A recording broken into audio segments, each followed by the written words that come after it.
नमस्कार, Manoj Tiwari talk show में आप सभी का स्वागत है। मैं आकांक्षा पांडे और आज हमारे साथ है जनसत्ता दल लोकतांत्रिक के फाफा विधानसभा से घोषित प्रत्याशी लक्ष्मी नारायण जायसवाल जी, जिनसे आज हम राजनीति पे कुछ चर्चा करेंगे और उनसे जानने की कोशिश करेंगे कि फाफा विधानसभा में आज की स्थिति क्या है। सर, आपका बहुत बहुत स्वागत है हमारे टॉक शो में। धन्यवाद। और आपको बहुत बहुत बधाई प्रत्याशी घोषित होने के लिए।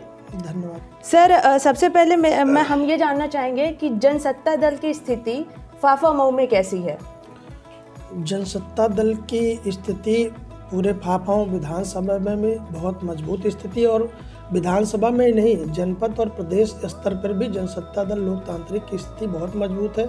चूँकि हमारे जो राष्ट्रीय अध्यक्ष परम आदरणीय राजा भैया हैं जी, वो कोई नए नेता नहीं है जी।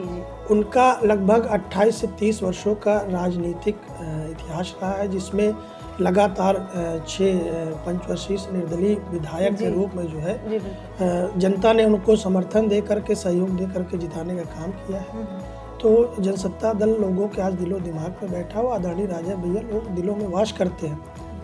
सर, जैसे कि कल से आचार संहिता लग गई है, तो आप इसका कितना पालन करेंगे? नहीं, आचार संहिता का तो हम सब की जिम्मेदारी, चूँकि मैं भी एक प्रत्याशी हूँ, तो हम सब की एक जिम्मेदारी है कि आचार संहिता का जो चुनाव आयोग ने दिशा निर्देश तय किए उसको हम लोग जो है पूर्ण रूप से पालन करेंगे। जायसवाल जी, आपके चुनावी मुद्दे क्या होंगे?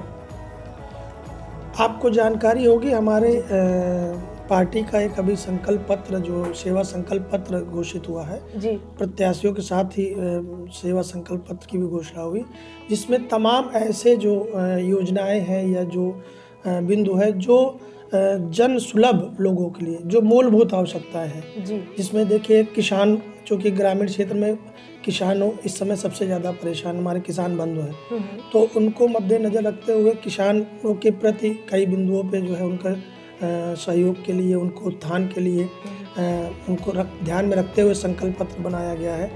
पत्रकार बंधुओं के लिए जो है स्वास्थ्य बीमा, सुरक्षा बीमा की भी जो इसमें चर्चा की गई है। तो तमाम ऐसे जो बिंदु होने चाहिए जो मूलभूत ज़रूरत आवश्यकताएं हैं, और इसके लिए हम लोग पूर्ण रूप से संकल्पित भी हैं, पूरा करने के लिए, जनता जनार्दन तक पहुंचाने के लिए, उनकी सेवा के लिए हम लोग संकल्पित भी हैं। सर, आप वैश्य समाज से आते हैं जो कि बीजेपी का परंपरागत वोट रहा है, तो इस समय लक्ष्मी नारायण जायसवाल जी के साथ उनका समाज कितना खड़ा है? देखिए, परंपरागत वोट आप अपने स्तर से कह सकते, मैं नहीं। देखिए, आप आम नागरिक और आम एक वोटर के हैसियत से, या मैं एक वोटर के हैसियत से, सबसे पहले हम ये देखते हैं कि हमारी पार्टी, हमारा प्रत्याशी कौन है। अच्छा, ठीक है। तो उसी तरह से फाफा विधानसभा में भी इस बार जो चुनाव होगा वो पार्टी के लीग से हट के होगा। लोग इस बार ये जानते हैं कि हमारा जन सुलभ प्रत्याशी और जनप्रतिनिधि कौन बनेगा। हम लाख पार्टी को और उसके प्रत्याशियों को हम जिता के भेज देते, लेकिन आवश्यकता ज़रूरत हमारे सुख दुख पे कौन खड़ा होगा।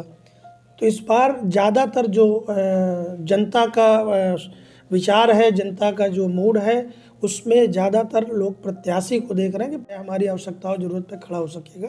जायसवाल जी, आज आप प्रदेश में क्या समस्या देखते हैं? सरकार कहती है कि उन्होंने कानून व्यवस्था दुरुस्त कर रखी है, आप कितना सहमत हैं इस बात से? नहीं, कानून व्यवस्था जरूर दुरुस्त हो रही है, लेकिन अभी जो अपराध है उस पर भी काफ़ी हद तक और अंकुश लगाना बाकी है। और हमारे ख्याल से सरकार कोई भी हो, चूँकि अपराध ये हमारे समाज से जुड़ा हुआ होता है जी। और हर सरकार की पहल होनी चाहिए कि अपराध पे अंकुश लगे, लेकिन उतनी ही हमारे समाज की भी नैतिक जिम्मेदारी बनती है, क्योंकि अपराधी कहीं बाहर से नहीं आते। बिल्कुल, हमारे समाज, हमारे क्षेत्र से ही होते हैं। तो कहीं नहीं समाज की भी ये जिम्मेदारी है कि उनको मोटिवेट करके, उनकी समस्याओं को ध्यान रखते, उनको सही दिशा जो है प्रदान करने की जिम्मेदारी समाज की भी बनती है। मतलब आप इस बात से सहमत हैं कि सरकार ने कानून व्यवस्था कुछ दुरुस्त कर रखी है? हाँ, दुरुस्त कर रखी है, लेकिन अभी और दुरुस्त करने की आवश्यकता भी है उसमें। और सर, आप ये फाफा विधानसभा में क्या समस्या देखते हैं? देखिए, फाफा विधान सभा की समस्या तो जैसे तमाम अभी हमारे जो नौजवान साथी हैं, किसान बंधु हैं जी सभी, चूँकि ये समस्या सिर्फ एक विधानसभा की नहीं है, जी ये जनपद और प्रदेश की। आप देखिए हमारा जो भी नौजवान भाई है सालों से तैयारी कर रहा है, उनका परिवार किस तरीके से संकट झेल करके उनको आगे पढ़ाई लिखाई कराता है और तैयारी कर रहा है, लेकिन अभी उसको जो समय पर उसकी उपयोगिता के हिसाब से नौकरियां उपलब्ध होनी चाहिए, अभी वो लोगों को नौकरी नहीं उपलब्ध हो पा रही है। बेसिकली बेरोजगारी। सर ये बताइए कि जनसत्ता दल किसी के साथ गठबंधन में क्यों नहीं है, या फिर आने वाले समय में क्या गठबंधन होने हैं? ये सवाल हमारे शीर्ष नेतृत्व को जाता है जी, क्योंकि हम एक विधानसभा के प्रत्याशी है। गठबंधन होगा नहीं होगा, किससे होगा, कैसे होगा, ये हमारा शीर्ष नेतृत्व निर्धारित करेगा। जायसवाल जी ये बताइए कि इस समय आरक्षण जो कि एक बड़ा बेसिक सा शीर्ष बन गया है, लेकिन आपका दल आरक्षण को मतलब कि आरक्षण का विरोध करके कितने लोगों को जोड़ सकता है? देखिए ये आप थोड़ा सा हम आपको इस पे विस्तार से बताना चाहें। जी जी बिल्कुल। हमारा दल और हमारे नेता आदरणीय राजा भैया कभी भी आरक्षण के विरोधी नहीं रहे। उनका सिर्फ ये मानना है कि जैसे कोई भी दलित परिवार है, दो परिवार एक साथ रहते हैं जी, एक परिवार से एक IAS अफसर चयनित है, तो जो आरक्षण मिले वो दूसरे परिवार को ना मिलना चाहिए, ना कि उसी परिवार के व्यक्ति को मिलता रहे जी। दूसरा परिवार भी जो दलित है उसको भी आरक्षण मिले, उस परिवार का भी उत्थान और आगे विकास हो। एक ही परिवार में अगर एक IAS हो रहे हैं तो उस परिवार में बराबर आरक्षण उसी परिवार को मिले। ये हमारे जनसत्ता दल परिवार आदरणीय राजा भैया का विचार है कि वो हर परिवार में आरक्षण मिलना चाहिए। जी बिल्कुल, आपकी बात बिल्कुल सही है सर। सर ये बताइए कि 2022 के विधानसभा चुनाव में आप क्या बदलाव देख रहे हैं? नहीं, बदलाव तो इस बार बहुत कुछ होने वाला है और बहुत जल्दी, हमारे ख्याल से 1.5-2 महीने का ही समय बचा है। तमाम बदलाव दिख जाएगा आप लोगों को, जब दिखेगा तो आप लोगों को स्वयं पहले पता चल जाएगा। जो जायसवाल जी ये बताइए कि राजा भैया आपके प्रचार में शरीक होंगे?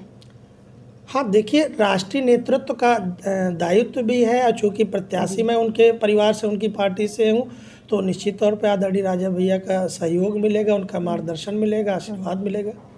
अगर बात मैं आपकी यानी कि लक्ष्मी नारायण जायसवाल जी की करूं तो फाफा विधानसभा में आप कौन से काम प्रायोरिटी लेवल पे करना चाहेंगे? मैं इस पे थोड़ा सा आपको विस्तृत बताना चाहूँगा जी। मैं राजनीति में तो अभी पिछले 2-4 सालों से ही सक्रिय हुआ हूँ, लेकिन समाज से मैं लगातार 10 वर्षों से जुड़ा हूँ और समाज के लिए सदैव समर्पित रहा हूँ।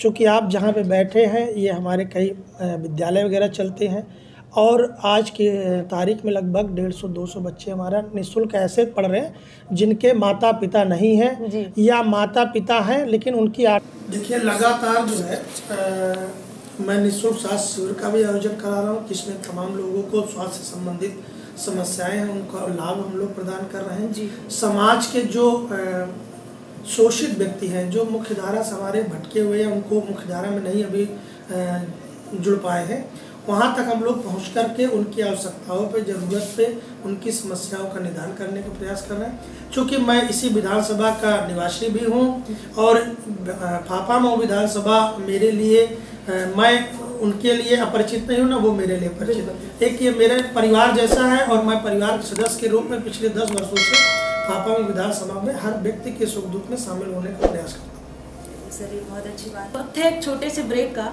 ब्रेक के बाद हम अपनी इस चर्चा को आगे बढ़ाएंगे। तब तक के लिए आप बने रहे मनोज तिवारी टॉक शो के साथ।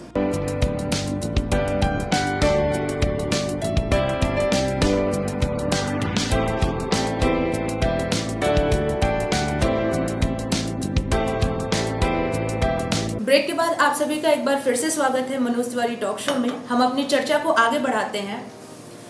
सर फाफा मऊ के अभी जो प्रेजेंट विधायक हैं वो कहते हैं कि इन्होंने यहाँ पे बहुत काम किया है, बहुत सारे विकास के काम किए हैं। आप इस बात से कितना सहमत हैं? नहीं, ये तो आप मैं कितना सहमत हूँ ये मायने नहीं रखता। फाफा मऊ विधानसभा की जनता कितनी सहमत है ये ज़्यादा महत्वपूर्ण है और शायद अगर इसका आप जानकारी करेंगे तो आपको नहीं सर, आप जनता से काफी लगे भी हैं जैसा कि अभी आपने बताया, तो आपको भी तो कुछ फीडबैक मिला होगा इस बात में। अगर संतुष्ट होंगे और असंतुष्ट होंगे दोनों को परिवर्तन आपको 2 महीने बाद दिखाई पड़ जाएगा।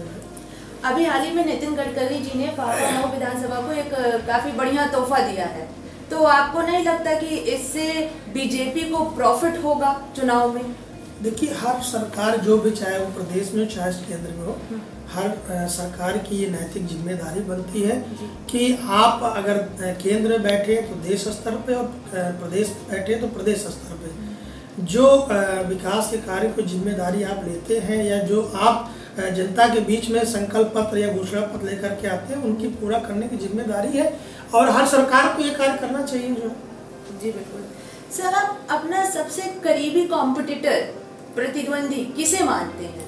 बीजेपी को कि बसपा को या सपा को? देखिए, मैं बता दूं, मेरी ये सोच है कि हमारा जो जितने भी हमारे प्रत्याशी बंधु लड़ रहे हैं या जो जिनका टिकट कंफर्म होगा मैदान में आएंगे, मेरी किसी से कोई व्यक्तिगत प्रतिद्वंदता नहीं, हमारा सिर्फ विचारों का मतभेद है। और हमारा यही मानना है कि जितने भी नेता हैं, चाहे प्रदेश स्तर पे चाहे देश स्तर पे, सभी को, चूँकि आजकल हम देख रहे हैं राजनीति का स्तर धीरे धीरे बहुत गिरता जा रहा है। हम पार्टी में बढ़ गए तो इसका मतलब एक दूसरे के प्रतिद्वंदी नहीं हो गए, हम सिर्फ विचारधाराओं में बटे हैं।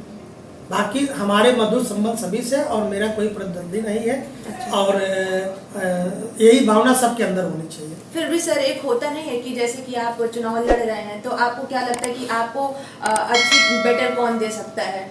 देखिए, अभी तक तो जनसत्ता दल को आने से पहले लोग दो ही पार्टियों को फाइट में देखते थे कि भाई या तो सपा है या भाजपा है। अच्छा। लेकिन अब जब से जनसत्ता दल आ गई है तो अब जो कोई भी लड़ाई जो है द्विपक्षीय नहीं होगी, त्रिकोणीय होगी। अच्छा जी। सर, ये बताइए कि मुख्यमंत्री केशव प्रसाद मौर्य जी भी अगर फाफा मऊ से चुनाव लड़ते हैं विधानसभा के लिए, तो इस बात पे लक्ष्मी नारायण जायसवाल जी अपने आप को कितना मजबूत पाते हैं? देखिए, कौन चुनाव लड़ेगा ये मायने नहीं रखता विधानसभा में। मायने ये रखता है कि जनता के प्रति कौन समर्पित व्यक्ति है, जनता के सुख दुख में कौन खड़ा हो सकता है, जनता की आवश्यकताओं में कौन खड़ा हो सकता है और जनता के लिए कौन जन सुलभ और सर्व सुलभ होगा, जिससे जनता आसानी से मिल सके, अपनी समस्या बता सके और उनकी समस्याओं का निदान हो सके। और चूंकि मैंने पहले आपको बताया कि फाफा मऊ विधानसभा का मैं निवासी हूँ और पिछले 10 वर्षों से मैं एक परिवार की तरह यहाँ जो है लोगों के सुख दुख में समस्याओं में शामिल हो रहा हूँ, तो ये मायने नहीं रखता कि प्रत्याशी सामने वाला कौन है। मुझे पता है कि जनता का प्यार आशीर्वाद मेरे साथ है। सर, ये बताइए कि आज का बूथ मैनेजमेंट कैसा है? हम आपको बताना चाहेंगे, हम आज से नहीं लगभग साल भर से, चूँकि संगठन हमारा नया है जी, तो हम लोगों को शुरुआत से ही जिम्मेदारी दी गई थी और पिछले साल वर्ष से हम लोग बूथ स्तर पे चुनाव की तैयारी कर रहे हैं और लगभग हमारे फाफा मऊ विधानसभा में 410 बूथ है और हर बूथ पे हमने अपने जिम्मेदार सिपाही बैठा दिए हैं। अच्छा। इस स्तर तक हमारी चुनावी तैयारी है।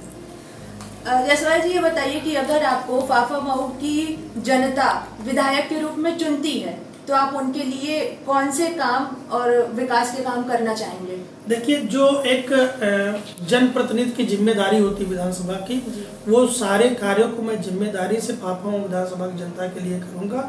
साथ ही साथ मैं आपके चैनल के माध्यम से बताना चाहूँगा कि अगर जनता का प्यार आशीर्वाद मिलता है तो वो ये नहीं महसूस करेंगे कि मैंने किसी नेता को चुना, उनको मैं ये महसूस कराऊंगा कि मैं आपके बीच का, आपके परिवार का सदस्य हूँ, आपका भाई, आपका बेटा हूँ। इस तरीके से मैं जनता के साथ में मिल करके और जो फाफा मऊ विधानसभा के विकास की इबारत है वो लिखने का काम करूँगा। सर, ये बहुत अच्छी बात है। आप कोई 5 ऐसी वजह बताइए कि फाफा मऊ की जनता आपको ही विधायक चुने। आपके 5 वजह की एक वजह मैं बता देता हूँ जी।